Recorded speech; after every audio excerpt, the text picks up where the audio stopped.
Buenos días. Sensiblement différent, le podcast des humains sensibles et différents. Saison 2, épisode 22, hors série numéro 8, janvier 2024.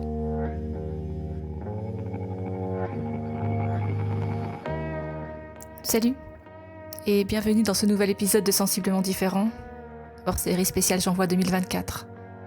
31 jours de podcast rythmés par une contrainte créative, technique ou thématique. Un jour, un thème, un podcast. Aujourd'hui, je vais te parler spontanément d'une réussite qui fait partie de mon parcours de vie. Et en quoi je la considère comme une réussite. Cet épisode fait écho au numéro 5, publié il y a quelques jours, Ta vision de la réussite. Il s'appuie cette fois sur un morceau de mon histoire personnelle. Je m'appelle Magali Darnay, je suis thérapeute en kinésiologie transpersonnelle, podcasteuse, coach émotionnelle, musicienne, chanteuse. J'agis comme révélateur.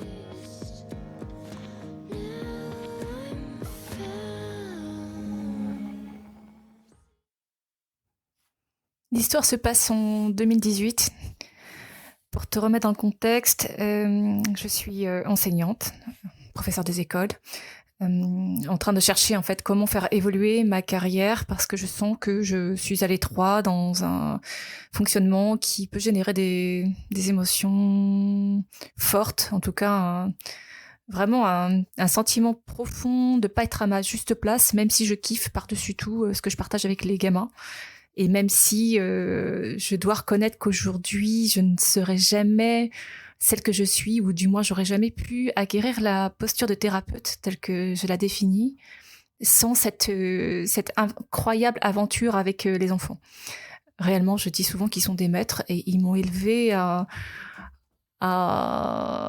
devenir moi-même en fait, à toujours chercher des solutions, des réponses là où j'en trouvais pas, où j'avais l'impression de pas en avoir, et toujours chercher au-delà de ce qui pouvait remuer en moi quelque chose de l'ordre de l'émotion forte, ce qui pouvait réveiller, ce qui pouvait toucher de douloureux ou de rageant, ou de vraiment qui pouvait me mettre en colère en fait, et chercher derrière cette colère ce qu'il pouvait y avoir et comment créer un lien, toujours créer un lien, toujours garder un lien, toujours se demander ce qu'on peut faire de différent en fait pour aller à la rencontre et aider l'autre à sortir le meilleur de lui-même en fait.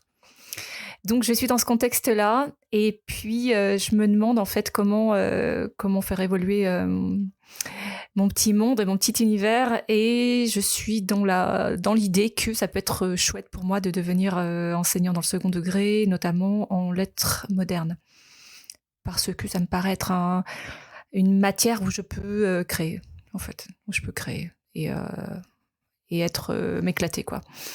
Donc je m'inscris de façon diverse dans ce projet-là de changement de cap. Et notamment, je m'inscris par correspondance à une licence 3 de lettres modernes. Donc, parce que si on veut changer de corps d'enseignement, en fait, il faut avoir un diplôme dans la matière que l'on souhaite enseigner, même si on a d'autres diplômes par ailleurs. Donc je suis inscrite à ces cours par correspondance à l'université de Rouen exactement, et puis de septembre au moment des examens eux-mêmes, j'ouvre absolument aucun cours, donc je les reçois, je les imprime, je sais plus comment. Et donc j'ai un gros tas de cours, mais que je n'ai pas du tout le temps ni l'énergie d'ouvrir en fait. Je traverse par ailleurs des phases dans cette période-là qui sont sur le plan personnel assez intenses, remuantes. Et je pense que je suis dans une période où je sors pas mal les rames quand même, voire énormément. Donc juste avant en fait les examens de fin d'année de cette licence 3, je vis un bouleversement personnel très impactant, qui est vraiment une espèce de tournant dans ma vie, un tournant assez important, très important. Qui va générer d'ailleurs toute une remise en question de ma gestion émotionnelle, de ma façon de réagir face aux événements et de regard sur moi-même. qui va m'aider en fait à acquérir ou à expérimenter la posture d'observateur lorsque je suis dans les fins fonds des émotions les plus profondes, les plus intenses et les plus renversantes, bouleversantes. Enfin voilà, lorsque je me sens dans une espèce de rouleau compresseur ou dans la machine à laver, là, au moment où il y a l'essorage, à peu près cet état-là. Donc ça, cette période-là, elle est ça pour moi, c'est une traversée du désert sur le plan émotionnel, avec assez peu d'outils, même si je suis déjà dans la kinésio, mais je ne suis pas encore rentrée dedans de façon plus intense comme je le ferai 2 ans plus tard. Peut-être d'ailleurs, ça va devenir le déclencheur de ce retour vers mes sources et vers mes ressources. Ça pourrait être un déclencheur, ouais. Donc il se trouve que je suis convoquée, je reçois la convocation pour mes examens et là je me dis sérieusement je vois pas trop ce que je pourrais y faire et mais j'ai quand même pour pouvoir mettre en place ce projet-là, j'avais déjà rencontré ma supérieure hiérarchique, j'en avais parlé du projet, j'avais dit ce que je voulais faire et puis il y avait une forme de soutien de sa part. Donc je me devais quelque part de lui en parler et je lui dis que éventuellement j'ai besoin de temps pour pouvoir aller passer les examens, mais avec la conscience totale que je suis pas prête quoi. Donc à la fois je demande une espèce d'autorisation d'absence pour passer des examens, mais en lui disant mais c'est pas grave, hein, de toute façon je suis pas vraiment prête. Et il se trouve que cette personne-là, qui a déjà joué un rôle particulier dans ma vie, mais d'une autre façon, me met le petit coup de pied au cul qui va bien, qui me dit vous aviez dit que vous alliez le faire, faites-le quoi. Et je me dis j'ai dit que j'allais le faire, donc je le fais. Alors j'y vais, concrètement je fais ma demande d'autorisation d'absence que j'obtiens assez facilement et là je prépare tout mon pactage pour aller à Rouen, mais alors plus à poil que ça tu meurs quoi. C'est-à-dire que la seule chose que je fais c'est qu'effectivement je viens avec mes cours, mais j'emmène mes cours avec moi. En me disant, de toute façon, au pire, ça va me faire une espèce de moment de pause mentale, de changement d'univers, changement radical d'environnement, et puis peut-être un retour vers moi-même, je sais pas, une reconnexion à moi, quelque chose dans ce genre-là. C'est tout ce que j'ai comme pensée, parce que je vois pas trop ce que je peux faire de l'événement lui-même. J'ai vraiment aucun... Ça me parle pas du tout, quoi. Juste, je sais que j'y vais parce que c'est une forme d'engagement quelque part et une sorte de réponse à un engagement et de dire j'y vais, sachant que c'est vraiment très inconfortable pour moi de me présenter à quelque chose si je ne maîtrise pas un minimum ce que je vais présenter, quoi. Dans mon histoire, je crois que c'est la première fois où je me présente autant démunie à 4000 années-lumière d'un soupçon de préparation ou de quoi que ce soit. Mais j'y vais. Donc je me retrouve là-bas. Déjà c'est vrai que le fait de se retrouver dans un univers différent de celui dans lequel j'évolue de façon quotidienne fait du bien. Et puis je me présente à ma toute première épreuve. Je m'en souviendrai vraiment, je crois, toute ma vie. Je me présente à ma première épreuve. Et j'écris un texte à chacun des correcteurs, parce qu'en fait, c'est une épreuve en 6 morceaux. Donc, il y a 6 petites parties, donc 6 fois une demi-heure théoriquement, donc 3 heures. Et chacune, en fait, est sur un siècle ou une partie de siècle de littérature. Donc, je prends mon stylo et j'écris à chacun de mes correcteurs une lettre d'excuse, en fait, plate, en disant que je suis là, mais que je suis pas là, en fait. Salut, je suis là, mais je suis absolument pas là. Et que j'explique à peu près pourquoi je me présente, mais que j'ai absolument pas ouvert mes cours. Et donc, je mets à peu près une heure entre une demi-heure et une heure, le temps de me préparer mentalement à faire ce que je suis en train de faire, de faire proprement, et puis d'écrire mes petits trucs, de lire les sujets aussi pour me dire, tiens, ça peut être intéressant pour une prochaine fois. Et donc, je sors dès que je peux. En fait, je crois que c'était 1 heure minimum, donc je sors au bout d'1 heure, je donne ma copie avec... le sentiment de me dire qu'est-ce que je fous là, sans déconner, qu'est-ce que je fous là, quoi. Et dans la foulée, en fait, je prends rendez-vous avec la personne qui était mon référent pour lui expliquer effectivement que je suis là, mais que je suis pas là et que je suis vraiment navrée de ce que je vais rendre, en fait, mais qu'il y a une histoire derrière et que j'ai envie de partager, en fait. J'ai envie de leur dire pourquoi je suis pas là, en fait. Donc je prends le rendez-vous, j'appelle le gars dans la matinée et puis comme j'ai un peu de temps devant moi et que j'ai une épreuve l'après-midi, donc j'en ai, chaque demi-journée en fait, je me dis: «Bah, j'ai mon cours, je vais l'ouvrir en fait. Je vais l'ouvrir, juste je l'ouvre». Et c'est ce que je fais, je le parcours, 1 fois, 2 fois le cours qui est le sujet de mon évaluation de l'après-midi, quoi. Je fais ça et je passe l'épreuve l'après-midi et le soir, je fais la même chose. En fait, je lis le cours du lendemain. Le midi, je lis le cours de l'après-midi et cetera. Bah, toute la semaine, je fais ça. Mais avec aucun espoir, juste parce que c'est quand même un peu plus confortable pour moi et puis c'est comme une petite preuve de dire: «Bah, j'ai fait quelque chose quand même, quoi, de je je suis un tout petit peu là» et puis comme je suis là et que j'ai mes cours, ben, autant utiliser mon temps, dédié à ce que je suis venue faire, en fait. Et je fais ça, en fait, pendant toute la durée de ces épreuves.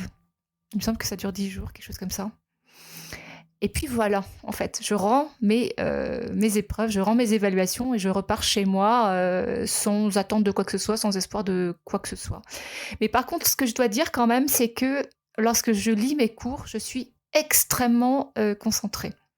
C'est-à-dire que je ne pense à rien d'autre que ce que je suis en train de lire et chaque mot, je le lis avec une attention très particulière. Je me souviens que je faisais de la méditation en même temps et que j'étais vraiment très focus sur ce que je lisais. C'est la seule chose dont je me souviens, mais qui compte quand même. C'était extrême vigilance, cette présence dans l'instant, cette ultra présence en fait. Après ça, donc je lâche complètement l'affaire et puis je rentre chez moi. Je rentre chez moi, puis je continue ma vie en fait. Mais en ayant la conscience qu'il s'est quand même passé quelque chose pendant ce séjour-là, ce séjour à Rouen. J'ai quand même été dans les rues pavées, j'étais dans les forêts, j'ai découvert une ville que je connaissais absolument pas, que je trouve magnifique. Les édifices sont très beaux, les pierres, les monuments. Donc j'adore cette découverte-là aussi. Et en rentrant chez moi, ben, je me dis juste, voilà, c'était une expérience. C'est pas confortable d'arriver à poil, mais c'est une expérience et j'ai pas forcément envie de la revivre de cette façon-là. Donc je reçois mes résultats en fait quelques temps après. Et le truc de malade en fait, c'est que je remplis en fait 10 épreuves sur 13. Voilà. Le truc incroyable, je pense que quand j'ouvre les résultats, je suis tellement surprise en fait de passer les barres. Alors pas de façon brillante, hein. mais, mais je passe les barres de 10 épreuves sur 13. J'ai genre 3 épreuves à repasser au rattrapage, dont celle pour laquelle je me suis platement excusée au prof et évaluateur. Et donc quand je constate cette espèce de surprise intersidérale, bah, je pleure en fait. Ma réaction directe, c'est quoi ce truc, quoi? Je pleure direct. J'ai sorti les rames, je me suis foutue à poil. J'ai quand même pris quelque part mon courage à deux mains en me présentant aux épreuves et en ayant je sais pas, cette inspiration d'être dans le présent et aussi de me connecter vraiment à tout ce qui m'entourait, d'être ouais, connectée à ce qui est plus grand que moi, je crois. Je passe les barres, quoi. Je passe les putains de barres. Et je me dis, mais c'est quoi le message derrière tout ça? C'est quoi le message? C'est quoi le message, en fait, se dire, même quand t'es complètement à poil, même quand t'es complètement démuni, tu peux quand même y aller. Tu peux quand même te présenter avec ce que tu penses être rien. Il n'y a jamais rien, en fait. Il n'y a jamais rien. Rien, non. Tu peux toujours faire quelque chose, tu peux toujours te démener et sortir quelque chose de toi que tu sais pas. J'ai vraiment l'impression d'un cadeau immense que me faisait, on va dire, l'univers. Ouais, j'appelle ça l'univers. Un cadeau immense qui était surtout une leçon de vie, à savoir que même quand tu te sens désespéré et au bout de rien, quand tu as un engagement, tiens-le. Tu sais pas ce qui peut se passer derrière, en fait. Présente-toi, ose y aller. C'est pas confortable, sors de ta zone, mais vas-y, tu sais pas ce qui peut se passer. Et en réalité, j'ai obtenu ma licence, en fait. J'ai obtenu ma licence. J'ai un petit diplôme pour valider ça. Et le résultat lui-même, concrètement, on s'en fout royalement, mais il vient juste en fait matérialiser tout le cheminement et toute l'épreuve et toute cette cette incroyable expérience. Pour moi, elle est hors du commun parce que je ne pouvais pas m'attendre à ce qui est advenu. C'est comme si on me disait que l'impossible devenait possible. C'était vraiment de cet ordre-là. Et pour moi, l'impossible est devenu possible. Dans une expérience anodine, anecdotique, mais qui m'a profondément marquée parce que derrière ça, en fait, je me suis dit, ouais, si t'es focus, si t'es présent, si tu le fais avec ton cœur, si tu le fais avec tes tripes, si tu y vas avec toute ton âme, tu sais pas pourquoi, mais tu y vas quand même, il peut se passer des choses qui te dépassent. Et c'est ce qui s'est passé. C'est même exactement ce qui s'est passé.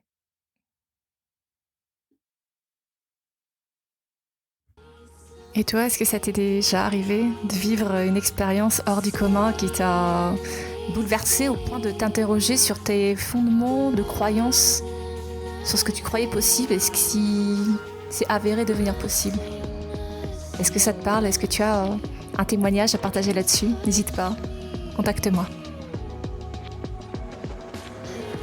ou réagis en commentaire.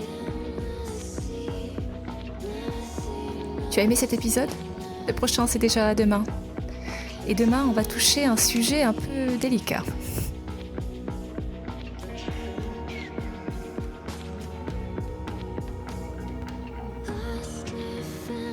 Abonne-toi à ce podcast que tu peux trouver sur toutes les plateformes pour ne rien manquer et participer à cette aventure extraordinaire, la tienne.